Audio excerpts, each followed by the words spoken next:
How's it going YouTube? Captain OJ here with Team KYP. Today I'm actually bringing you an experimental deck that I ended up just putting together in the last few weeks. It's called Gradles of Demise. Gradles came out about just over a year ago, maybe a year and a half ago. And basically the entire gimmick behind this deck is that when they're destroyed by battle or by a certain card effect, spell, trap, or monster effect, they target and take over one of your opponent's monsters. I've had the deck for quite a while. It's just not in its current incarnation.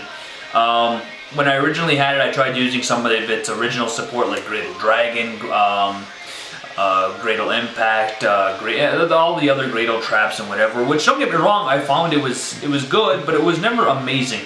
Mainly because at the time we had Cosmos, and Cosmos are always just a pain in the ass. Mainly because their big ships were untargetable. With this version of the deck, I was actually able to beat a few Cosmo decks, but it's more of a field control variant. And so basically it's like whenever my opponent tried to get a big monster on the field, I would either take it or I have to get rid of it so that it doesn't overflow my field. So let's get to the deck profile. I'll show you what I got. As usual, we're going to start with the main deck, then we're going to go to the extra, then we're going to go to the side. So because it's a Demise deck, there's a very low monster count. Play 3 Gradle Eagles. Eagle is the battle and monster effect one. If it's destroyed by battle or monster effect, you can target and destroy one of your opponent's monsters. I play 3 Gradle Alligator. He's the lowest attack power of the 3 Gradles.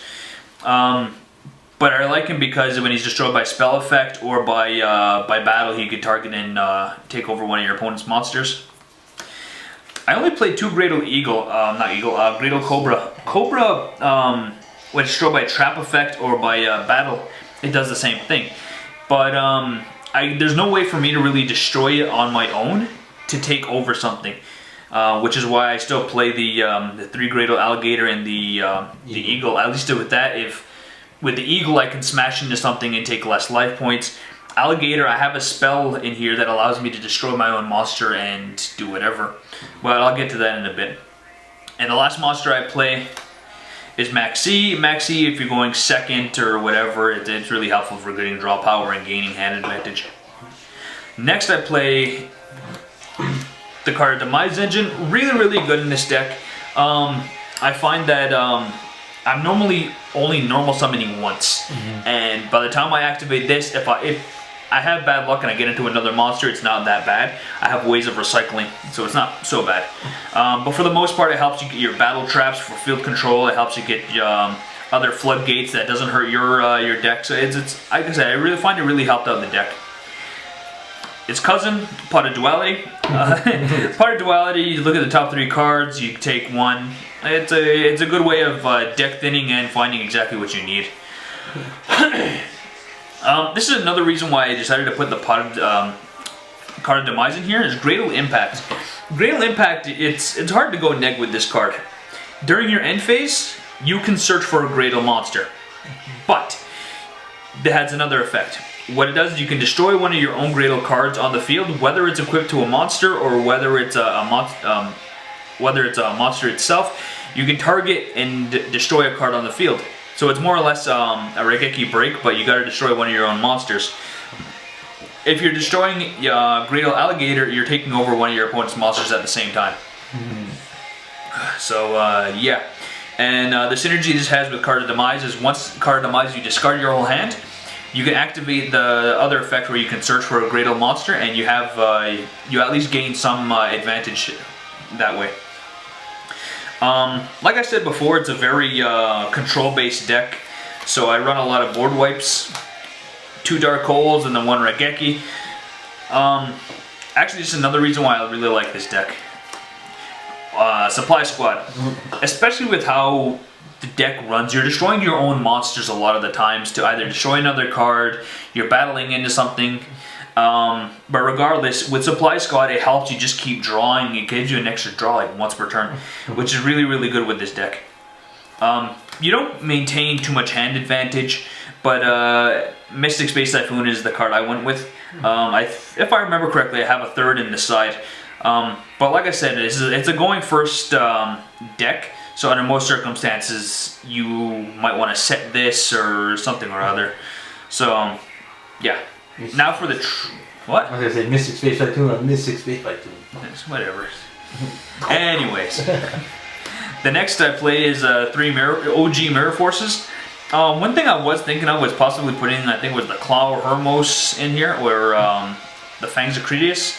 Basically what it does, that obviously it's not in here, but I play the 3 original Mirror Forces just for shits and giggles.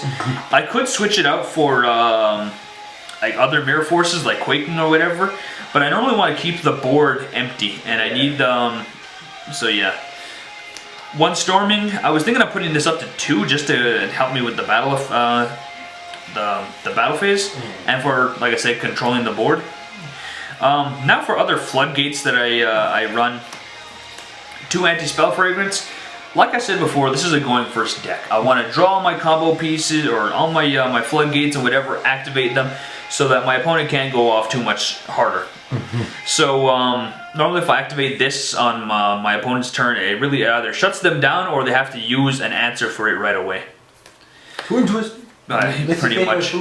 Summon Limit. This is actually a really good card. I haven't seen it playing too much in other areas. Basically, both players can only summon 2 monsters twice per turn. That's it. So it really helps with, like I said, the board control aspect of the deck. So if my opponent tries to normal summon and special summon a monster, they're not XYZ. That cuts them off right there. So they can't get too much further after that.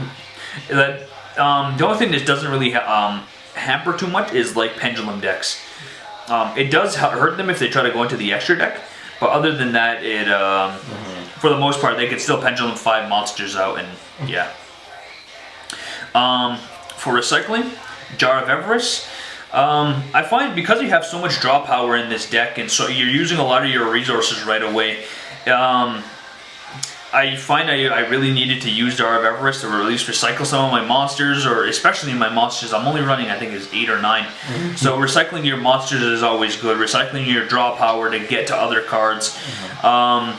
But yeah, I find 2 of them was just enough because you almost never run out of cards with these 2 cards. You're more or less playing a 50 card deck if you have these 2.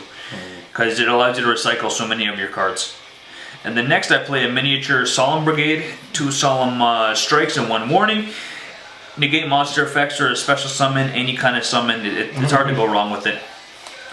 Play 1 Compulse because a lot of decks lately have been like anti-battle phase. And finally 1 Skill Drain. All the monsters I play in this deck only have a graveyard effect. So when they're destroyed and sent to the graveyard, that's where their effect activates and I can take one of my opponent's monsters. So Skill Drain is an absolute like must-in. The way this deck is built, it is absolutely mandatory for this card.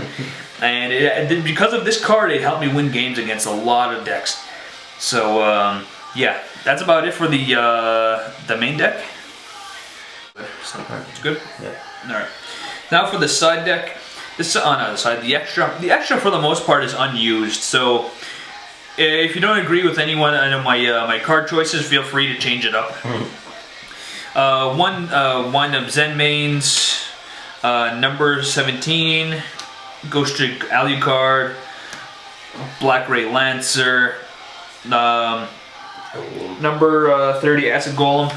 For the most part, I actually go into Golem more often than not, mainly just for I guess they're trying to finish off the game. Yeah, big beat stick. Yeah, big beat stick. Attacking directly is always really good with number 47. For trying to like burn damage, I guess for the most part, it could go into him. And the rest of the cards are more or less not really relevant. I do play 2 Super Quanto Grand Pulse, back row destruction if I need it. Shark Caesar, and then the one oddball I'd say is Starless Dragon. Starless Dragon is because in the side deck I also play Starlight Road. I find my deck is a little bit weak to back row destruction, so yeah, that back row destruction kind of hurts me a little bit. Speaking of which, 2 Starlight Roads. Another version of the deck that I experimented with and I've seen moderate success was the Gradle Kaijus. So, when I side deck, and especially if I'm going second, I side in the Kaiju engine. Additional board wipes, targeted removal, and if you have to smash into one of them, you know, it sucks, but you're also getting a big beast stick on your own. I don't like anything that banishes my graveyard. So Imperial Iron Wall is really, really good. If I was gonna go up against like the main meta, I did side deck Unending Nightmare. I like to call it Fun Ending Nightmare because it destroys decks. And then finally Massacre Strict for stuff like True Dracos.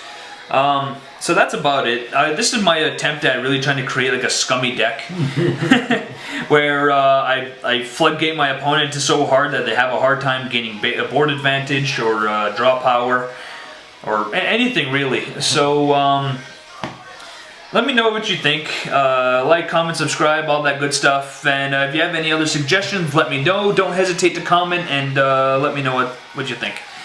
Anyways, thanks a lot guys. Take care. Captain OJ out.